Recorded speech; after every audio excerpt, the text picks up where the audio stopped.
OBC OBC OBC OBC OBC OBC OBC OBC OBC OBC जी हाँ, OBC ये एक ऐसा नाम है, एक ऐसा वर्ग है जिसकी चर्चा करने से 2024 का बेड़ा पार हो सकता है।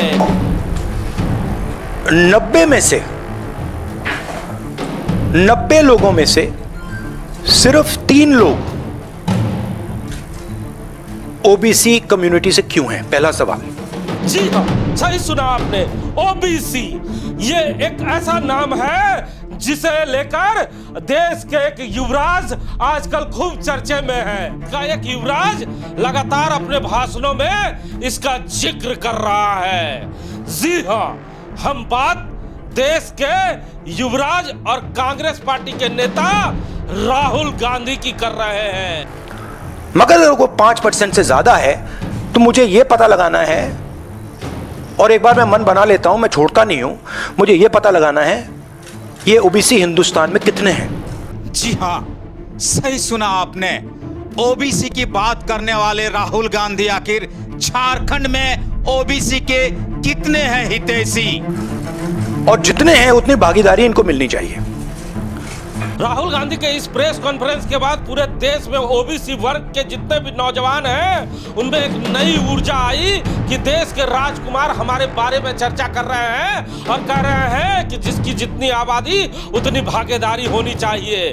हम लोगों ने भी जब इस प्रेस कॉन्फ्रेंस को देखा था और लोकसभा में उनके भाषणों को सुना था तो हमें लगा था कि राहुल गांधी इस बार ओबीसी को लेकर काफी सीरियस हैं। लेकिन हमारे साथ बात करने के लिए राम नारायण शर्मा है। शर्मा जी, राहुल गांधी के इस प्रेस कॉन्फ्रेंस को सुनने के बाद ये लगता है कि राहुल गांधी इस बार ओबीसी के लिए कुछ करना चाहते हैं, लेकिन जैसे ही झारखंड में हम लोग आते हैं और ओबीसी की चर्चा होती है और राहुल गांधी की बातों को सुनते हैं तो बताने के लिए कुछ, दिखाने के लिए कुछ और करने के लिए कुछ है।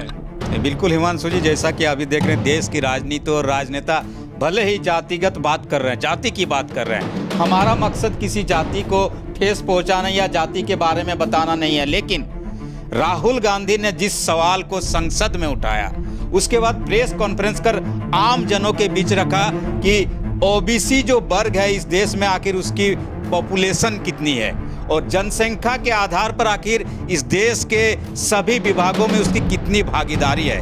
तो हम अपने झारखंड की अगर बात कर ले, वर्तमान में झारखंड में नई नई बोर्ड कमेटी का गठन होता है और वर्तमान सरकार में कांग्रेस पार्टी अहम हिस्सा है झारखंड में। ऐसे में आप झारखंड के बोर्ड कमेटियों के गठन में अध्यक्ष या उसके पदों को देख लेंगे तो आपको साफ साफ एक तस्वीर नजर आएंगे कि राहुल गांधी जो बात देश की राजधानी दिल्ली में बैठकर कर रहे हैं उसको लेकर उनके विचार झारखंड में कितने सटीक बैठ रहे हैं। कहा शर्मा जी, राहुल गांधी के प्रेस कॉन्फ्रेंस देखने के बाद हर एक हिंदुस्तान के नौजवान को यह एहसास होने लगा था जो ओबीसी वर्ग का था कि राहुल गांधी के कथनी और करनी में कोई फर्क नहीं होगा।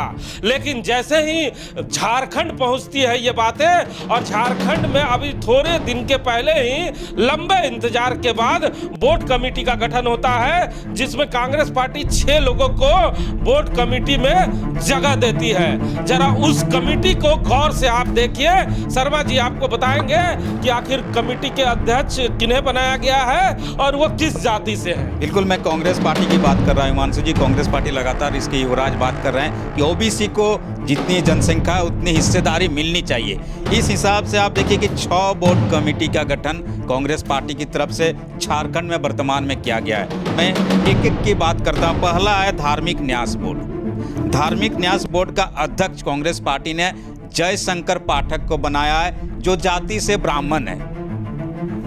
दूसरा आप देख लीजिए हाउसिंग बोर्ड, बहुत ही इंपॉर्टेंट बोर्ड कहा जाता है झारखंड का। इसमें अध्यक्ष संजय लाल पासवान जी को बनाया गया है। ये जाति से दलित समुदाय से आते हैं, दलित जाति से आते हैं। तीसरी बात आप देख लीजिए कृषि। झारखंड के अधिकतर हिस्से को कृषि से जुड़ा हुआ देखा जाता है। कृषि विपणन बोर्ड के जो रविंदर सिंह को इसको बनाया गया है अध्यक्ष और ये जाति से राजपूत हैं। युवा आयोग, कहा जाता है कि युवाओं की बात रखने के लिए सबसे बड़ा माध्यम होता है झारखंड में युवा आयोग, और इसके अध्यक्ष बनाया गया है कुमार गौरव जी को।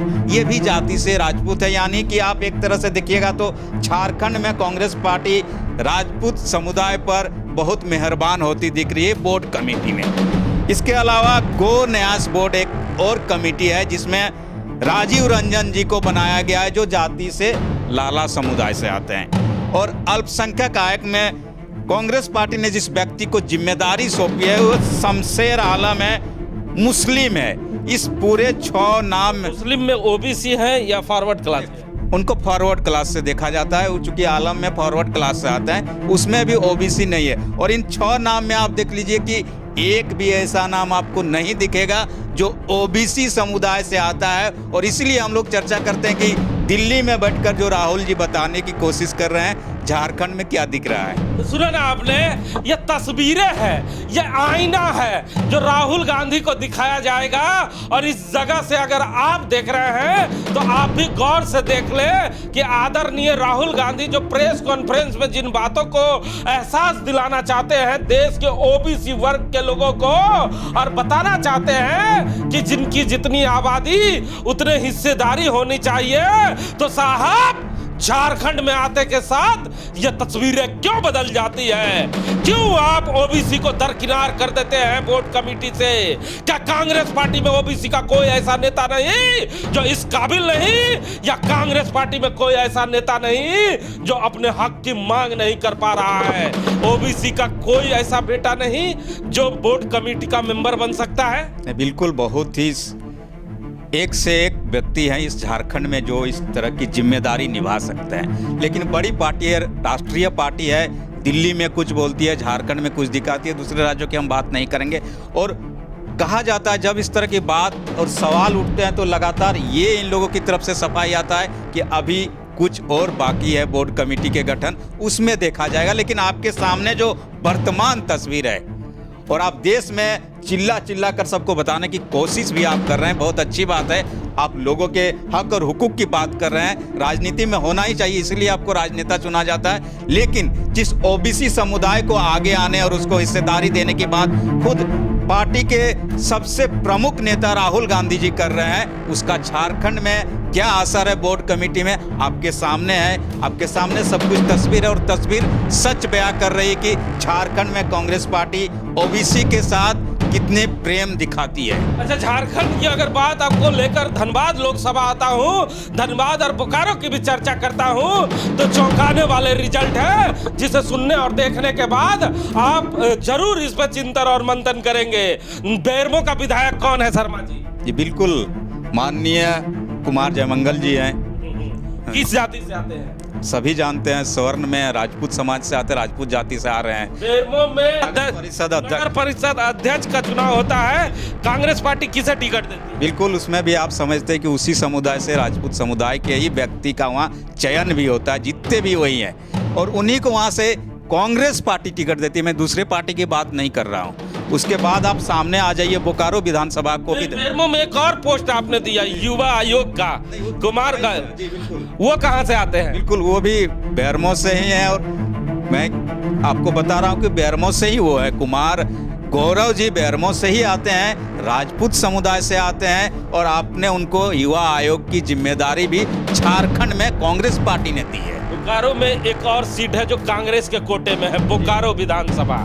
यहाँ पे कौन से प्रत्याशी हैं, किस जाति से? बिल्कुल, पिछला चुनाव आपने देखा कि पिछले चुनाव में कांग्रेस पार्टी ने यहाँ जिन व्यक्ति को, जिस महिला को टिकट दिया, दादा परिवार से, और दादा को सब जानते हैं राजपूत समाज से आते हैं, राजपूत परिवार से आते हैं। उनकी पुत्र वधू को, श्वेता सिंह जी को यहाँ कांग्रेस पार्टी चुनाव लड़वाती है। 50 में मेयर के चुनाव की जैसे ही महिलाओं की घोषणा हुई, सबसे ज्यादा रेस में आगे कौन चल रही थी? जी बिल्कुल, कांग्रेस पार्टी में सबसे ज्यादा रेस में आप डॉक्टर परिंदा सिंह जी का नाम आ रहा था उस समय। अभी हालांकि चुनाव खामोश है, लेकिन उनका सबसे प्रमुखता से लोग नाम रहते कि कांग्रेस पार्टी में आने वाले 50 नगर निगम के चुनाव में कांग्रेस पार्टी का चेहरा डॉक्टर परिंदा सिंह हो सकती है। अच्छा, झरिया की बात कर लूं, झरिया में कौन विधायक है?